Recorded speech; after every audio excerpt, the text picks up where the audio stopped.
Setiap detik jaring raksasa perlahan mengencang. Kalian yang merasa aman di barisan kelas menengah sebenarnya sedang berdiri di atas papan tipis yang siap patah. Satu gelombang pemutusan hubungan kerja penyakit berat atau krisis tak terduga sudah cukup melempar kalian langsung ke jurang kemiskinan. Kalian sudah bekerja keras saban hari, tapi rekening bank tetap megap-megap di akhir bulan. Formula tua bahwa kerja keras menjamin kesejahteraan kini tidak relevan. Inflasi berlari kencang, sementara gaji merangkak lambat. Kita terjebak ilusi gengsi, padahal finansial kita hanya berjarak satu gaji dari kehancuran total. Inilah perangkap kelas menengah, dituntut paling banyak, dilindungi paling sedikit. Agar tidak tergilas, mari kita bahas ada 5 syarat bertahan hidup kaum pas-pasan, kelas menengah yang dipaksa jatuh miskin. Syarat bertahan hidup yang pertama untuk kaum pas-pasan seperti kita bukanlah bekerja lebih keras hingga merusak kesehatan, melainkan memiliki keberanian untuk membongkar ulang seluruh ilusi finansial yang selama ini kita percayai. Kita harus berani memotong semua pengeluaran yang sebenarnya hanya berfungsi untuk memuaskan ego atau demi mendapatkan pengakuan dari orang lain yang bahkan tidak peduli dengan masa depan kita. Menghadapi sistem yang rapuh ini, kepalsuan gaya hidup adalah beban pertama yang harus kita buang ke laut. Jika kalian masih memaksakan diri membeli barang-barang konsumtif yang nilainya terus menyusut hanya demi mempertahankan prestis kelas menengah yang semu, maka kalian secara sukarela sedang menyerahkan leher kalian ke tali gantungan finansial. Syarat kedua yang tidak kalah krusial adalah membangun benteng pertahanan paling dasar yang selama ini sering diabaikan, yaitu dana darurat yang benar-benar likuid dan tidak tersentuh oleh godaan belanja bulanan.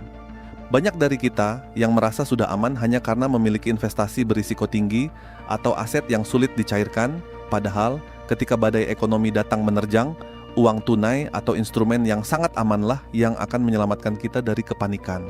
Saya tidak sedang menyuruh kalian menjadi orang yang pelit atau ketakutan secara berlebihan, tapi saya mengajak kita semua untuk realistis menghadapi dunia yang makin tidak pasti. Memiliki simpanan yang sanggup menopang hidup selama 6 hingga 9 bulan ke depan ketika pendapatan utama mendadak hilang adalah bentuk kasih sayang paling nyata yang bisa kalian berikan untuk diri sendiri dan keluarga. Masuk ke syarat ketiga, kita wajib membunuh sifat naif yang menganggap bahwa satu sumber penghasilan saja sudah cukup untuk menjamin masa depan. Mengandalkan satu gaji dari satu perusahaan di zaman sekarang sama saja seperti menyeberangi lautan berbadai dengan perahu bocor yang hanya mengandalkan satu dayung kayu. Sistem kerja modern sudah membuktikan bahwa kesetiaan karyawan tidak lagi dibalas dengan jaminan pensiun yang aman, melainkan bisa digantikan kapan saja oleh efisiensi, kecerdasan buatan, atau sekadar keputusan sepihak pemangku jabatan. Oleh karena itu, kita harus mulai mengasah keterampilan sekunder yang bisa diubah menjadi arus kas baru, sekecil apapun itu pada awalnya, karena diversifikasi pendapatan bukan lagi sebuah pilihan bergaya, melainkan syarat mutlak untuk bertahan hidup. Syarat keempat yang seringkali dilupakan karena kita terlalu fokus pada uang adalah menjaga aset terpenting yang sebenarnya memproduksi uang itu sendiri, yaitu tubuh dan pikiran kalian. Apa gunanya kalian bekerja ekstra keras hingga mengorbankan waktu istirahat dan pola makan, jika seluruh tabungan yang kalian kumpulkan dengan berdarah-darah selama bertahun-tahun, akhirnya habis dalam sekejap hanya untuk membayar biaya rumah sakit. Sistem kesehatan dan biaya medis saat ini siap melahap habis seluruh kekayaan kelas menengah tanpa ampun dalam hitungan hari.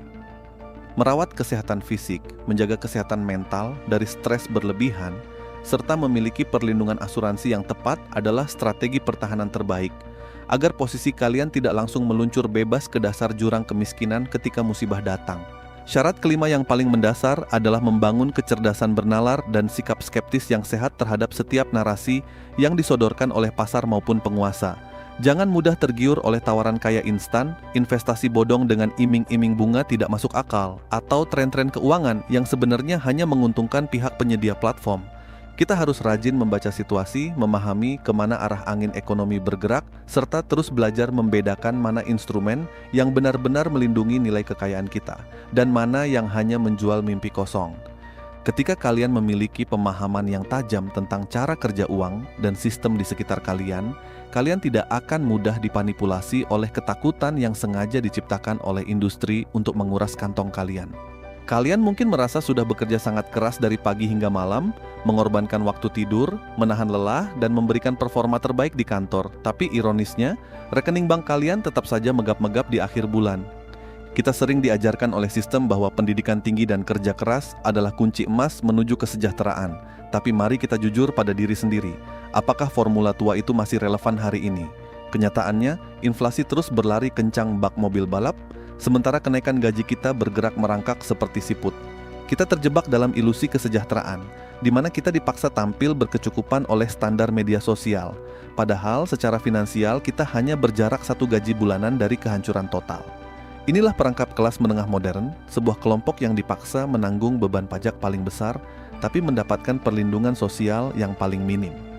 Pemerintah dan pemilik modal seringkali menyodorkan angka-angka statistik pertumbuhan ekonomi yang terlihat manis di atas kertas, tapi kita yang merasakan langsung di jalanan tahu betul bahwa angka-angka itu tidak pernah benar-benar sampai ke dapur kita. Kita dipaksa bertarung dalam sistem ekonomi yang dirancang untuk menguras tabungan kita sampai habis melalui konsumerisme yang dibungkus rapi dengan alasan gaya hidup dan kenyamanan. Memang terasa sangat menyebalkan dan melelahkan ketika kita sadar bahwa arena permainan tempat kita berdiri saat ini sama sekali tidak adil bagi kelas menengah.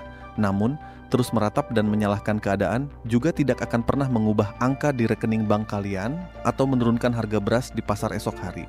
Kita tidak bisa mengontrol kebijakan pemerintah, kita tidak bisa menghentikan arus inflasi global secara mendadak, tapi kita memiliki kendali penuh atas bagaimana kita merespons, mengelola sumber daya yang ada, dan menyusun strategi bertahan hidup. Menjadi kritis bukan berarti kita harus kehilangan harapan, melainkan menjadikan ketajaman berpikir itu sebagai perisai agar kita tidak terus-menerus menjadi korban dari sistem yang eksploitatif ini. Pada akhirnya, tujuan dari semua perjuangan ini bukan sekadar untuk bertahan dari gempuran krisis, melainkan agar kita bisa merebut kembali kendali atas hidup kita sendiri secara utuh. Anggaplah semua tekanan dan himpitan ekonomi ini sebagai alarm keras yang membangunkan kita dari tidur panjang, memaksa kita menjadi pribadi yang jauh lebih tangguh, lebih bijak, dan lebih cerdas dalam mengarungi arus zaman yang makin ganas. Kalian tidak sendirian dalam pertarungan ini, ada jutaan orang lain yang juga sedang berjuang mengamankan masa depan mereka di tengah ketidakpastian yang sama. Selama kita mau terus belajar, menurunkan ego, dan saling mengingatkan satu sama lain, saya percaya kita tidak akan dibiarkan jatuh dan tenggelam begitu saja. Tetaplah berani untuk melihat kenyataan apa adanya tanpa ditutup-tutupi, karena dari kejujuran itulah langkah awal perubahan besar selalu dimulai dari dalam diri kita. Jangan biarkan keadaan merampas daya juang dan ketenangan pikiran kalian, sebab sekecil apapun celah yang ada, selalu ada jalan keluar bagi mereka yang mau berpikir dingin dan bertindak nyata. Jika narasinya terasa bermanfaat dan membuka cara pandang baru untuk kalian, silakan bagikan cerita ini kepada teman atau keluarga yang mungkin sedang membutuhkan sedikit dorongan realitas. Jangan lupa untuk berikan tanda suka dan tekan tombol berlangganan agar kita bisa terus berdiskusi serta membongkar fenomena-fenomena penting lainnya bersama-sama di saluran ini. Tetap bertahan, tetap kritis, dan sampai jumpa di narasi selanjutnya.